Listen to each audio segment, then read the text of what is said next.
मैंने यहीं पे एक जॉब स्टार्ट करी थी, मैंने आपको बताया यहीं पे जॉब स्टार्ट की थी।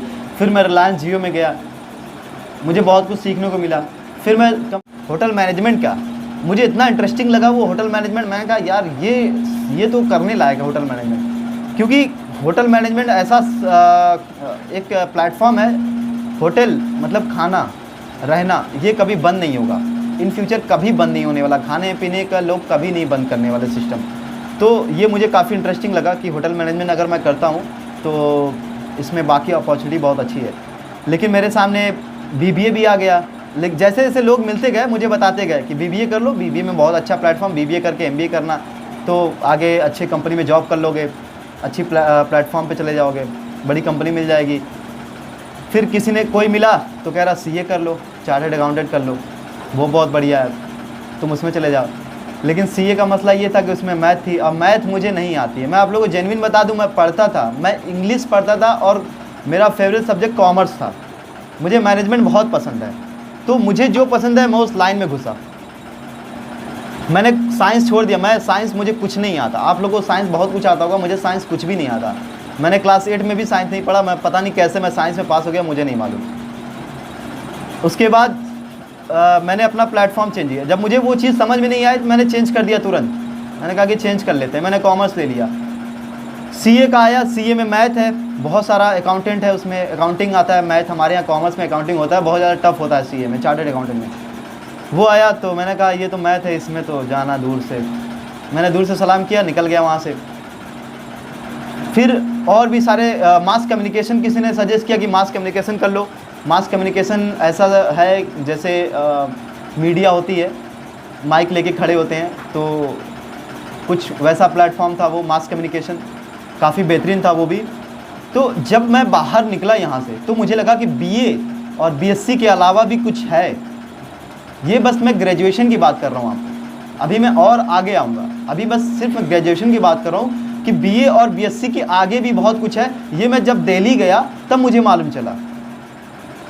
और वहाँ पे लोग बीसीए करके बैठे हुए हैं, वो कंप्यूटर एप्लीकेशन का बैचलर होता है, ग्रेजुएशन होता है, उसमें लोग सॉफ्टवेयर इंजीनियर जो कहते हैं वो उसी से करके बनते हैं लोग।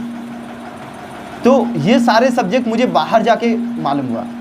तो मैं सबसे पहले आप लोग से एक रिक्वेस्ट करूँगा कि आप जब अपना 12th पास कर लें, आप लोग को जब भी मौका मिले किसी बड़ी सिटी में जाइए। आप चाहे लखनऊ जाइए, चाहे दिल्ली जाइए, चाहे नोएडा जाइए, आप चाहे चेन्नई जाइए, आप 1 महीने के लिए चाहिए, 1 हफ्ते के लिए जाइए, आप ज़रूर जाइए। क्योंकि जब आप जाएंगे बाहर सिटी में आपको आइडिया लगेगा कि हाँ कुछ तो है बाहर, लोग अभी कर क्या रहे हैं, आज की जनरेशन क्या कर रही है, वो आपको बड़ी सिटी में जाकर मालूम चलता है।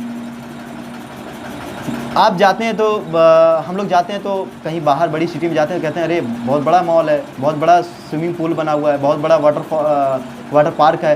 तो ये सब क्या है कि जब आप बड़ी सिटी में जाते हैं तो ये सारी चीज़ें देखने को मिलती है। वैसे ही अपॉर्चुनिटी भी बहुत ज़्यादा आप बड़ी सिटी में जाकर ही देखने को मिलती है।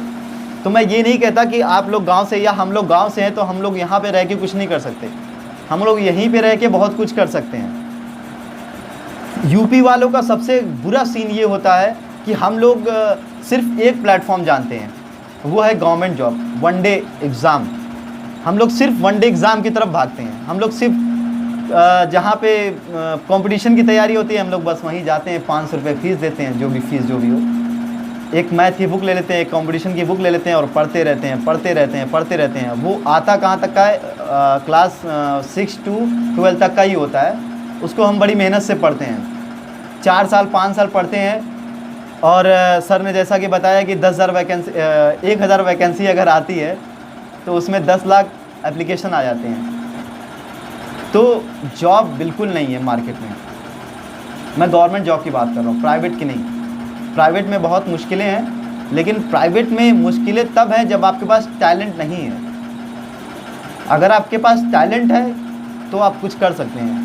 अभी लोग कहेंगे कि यार टैलेंट के लिए तो बहुत पैसा खर्च करना पड़ेगा, मुझे इंजीनियरिंग की पढ़ाई पढ़नी पड़ेगी, मुझे ये करना पड़ेगा, मुझे वो करना पड़ेगा। ऐसा कुछ नहीं है। आप एक बार बाहर जाइए तो सही, आप एक बार निकलिए तो सही, आपको मालूम चलेगा कि ऐसे बहुत सारे कोर्सेज़ हैं, ऐसे बहुत सारे डिप्लोमा है जो आप करेंगे, कम टाइम में करके आप पैसे अर्न कर सकते हैं। हमारा मोटिव क्या होता है कि हम पैसे कमाएंगे, फ्यूचर में अपना घर बनाएंगे, अपनी फैमिली का ख्याल रखेंगे, हमारा मोटिव यही होता है ना। तो एक बार पूछना चाहता हूँ आप लोग में से किसी से कि किसी ने कुछ सोचा है, प्लान किया है कि आगे वो क्या करेंगे। मैं ऐसे ही इंडिविजुअली किसी का हाथ उठवा लेता हूँ। आप ज़रा बता दीजिए। आप जो देख रहे हैं मुझे सीधा, एकदम सब तो सीधा ही देख रहे हैं, आपसे पीछे। हाँ सही है डॉक्टर, ठीक है डॉक्टर साहब बैठिए आप। बहुत शुक्रिया आपका। उम्मीद करता हूँ कि आपने जो सोचा है वो आप बने। देखिए सिर्फ सोचने से ही होता, आपका इरादा मैटर करता है। बहुत से लोग ऐसे होते हैं जो इरादा तो बनाते हैं लेकिन कहते हैं मेरे हालात घर के सही नहीं है, मैं डॉक्टर तो बनना चाह रहा था लेकिन बन नहीं पाया। मैं क्लास 8 में था, मैं जब क्लास 8 में था, काफ़ी पुरानी बात है, क्लास 8 आई थिंक कि 2010 के आसपास की मैं बात कर रहा हूँ। तब मुझे किसी ने बताया MBA के बारे में। MBA ऐसा MBA ऐसी प्लेटफॉर्म है, मैनेजमेंट ऐसा प्लेटफॉर्म है जिसमें आप बैग उठाएंगे, मस्त फॉर्मल कपड़े पहनेंगे, टाई पहनेंगे और ऑफिस के लिए निकल जाएंगे, ठीक है। तो उस टाइम पे मुझे MBA करना था, मेरे दिमाग में बैठ गया था मुझे MBA करना था। हालात बहुत ख़राब हुए, मुझे नहीं लगा कि मैं MBA कर पाऊँगा। मैं कानपुर यूनिवर्सिटी में भी गया था अपना एडमिशन लेने के लिए, लेकिन वहाँ पे डेली क्लासेस करना, फ़ीस देना, लाख रुपए पर एनम फ़ीस देना मेरे बस की नहीं थी। हाँ मैं कमा के दे सकता हूँ, लेकिन मैं ये करूँ कि मैं बैठ जाऊँ, मैं 2 साल पढ़ लूँ फिर जॉब करूँ, वो नहीं हो पाता मेरे से। तो मैंने 1 साल गैप किया और मैंने डिस्टेंस से MBA करना शुरू किया। मैं ऑनलाइन क्लासेस करता हूँ। मैं डेली यहाँ से गाज़ीपुर जाता हूँ, मॉर्निंग में 7 o'clock या 8 o'clock पर मैं निकलता हूँ यहाँ से गाज़ीपुर के लिए, 2 घंटे में पहुँचता हूँ। अपना काम करके शाम में 6 बजे से निकलता हूँ, 8 बजे यहाँ पे आ जाता हूँ। उसके बाद मैं क्लासेस अटेंड करता हूँ। मेरी क्लासेस, लाइव क्लासेस छूट जाती है, मैं डाउनलोडेड क्लासेस अटेंड करता हूँ और डेली करता हूँ। एक इंग्लिश में लेक्चर होता है। अब हम लोग हैं गांव के, समझ तो जाते हैं लेकिन बोल नहीं पाते। ये हमारी सबसे बड़ी प्रॉब्लम है। हमें वो एटमॉस्फेयर नहीं मिलता है कि हम इंग्लिश बोल पाएँ। सर ने मुझे एक एप्लीकेशन भी सजेस्ट किया, मैंने नोएडा। ये बात सबसे इम्पोर्टेंट है कि हम गांव से बिलोंग करते हैं, समझ तो जाते हैं लेकिन बोल नहीं पाते। ये सबसे बड़ी प्रॉब्लम है। ये लैक ऑफ कॉन्फिडेंस, ये लैक ऑफ कॉन्फिडेंस है और लैक ऑफ नॉलेज। किस चीज़ की? वर्ड।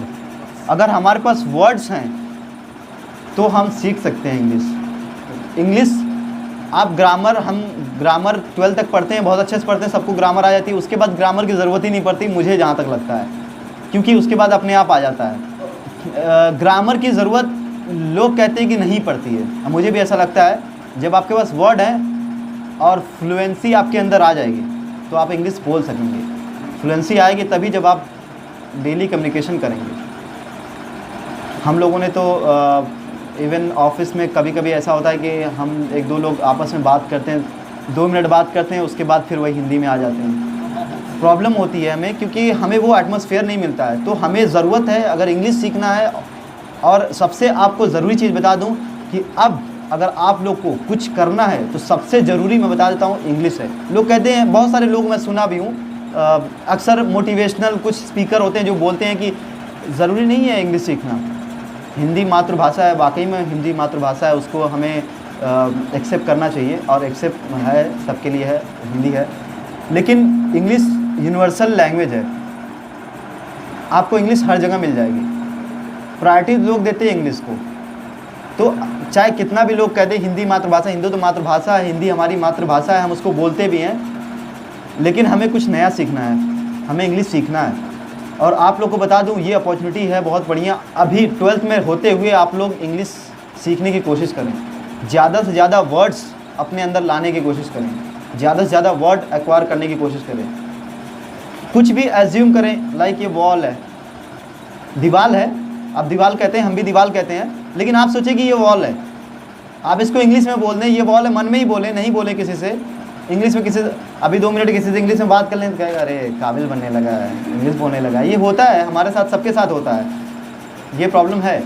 तो लेकिन ज़रूरी भी है इंग्लिश। अगर आप इंग्लिश अच्छे से बोलने लगेंगे तो कहेगा अरे यार ये तो बड़ा अच्छा ही इंग्लिश बोल रहा है, बहुत अच्छा पढ़ा लिखा इंसान है, ऐसा भी होता है। तो लोग जब सीखते हैं तो लोग आपकी बहुत आपका कहते हैं ना कि मजाक उड़ाते हैं, आपके मज़े लेते हैं। दुनिया मज़े लेने के लिए है, दुनिया आपके मज़े लेगी, लेकिन आपको फिर भी सीखना है। आपको नया सीखना है। अब वो ट्रेडिशनल मत रहिए, अब वो पुराने प्लेटफॉर्म पे आप लोग मत जाइए। तो मेरे दिमाग में वैसे भी मैं कुछ चीज़ें नया अभी सीख रहा हूँ, आप लोगों को बता देता हूँ नया क्या सीख रहा हूँ। अभी सबसे ज़्यादा नया चल रहा है डिजिटल मीडिया, सबसे ज़्यादा। आप लोग कभी फेसबुक या इंस्टाग्राम चलाते होंगे, इस टाइम पे पब्लिक प्लेटफॉर्म वही है जहाँ पे बहुत ज़्यादा लोग मिल जाते हैं, बहुत सारे लोग मिल जाते हैं। 16 साल से लेकर आपको 60 साल तक के लोग मिल जाएंगे उसमें, फेसबुक चलाते हुए, इंस्टाग्राम चलाते हुए।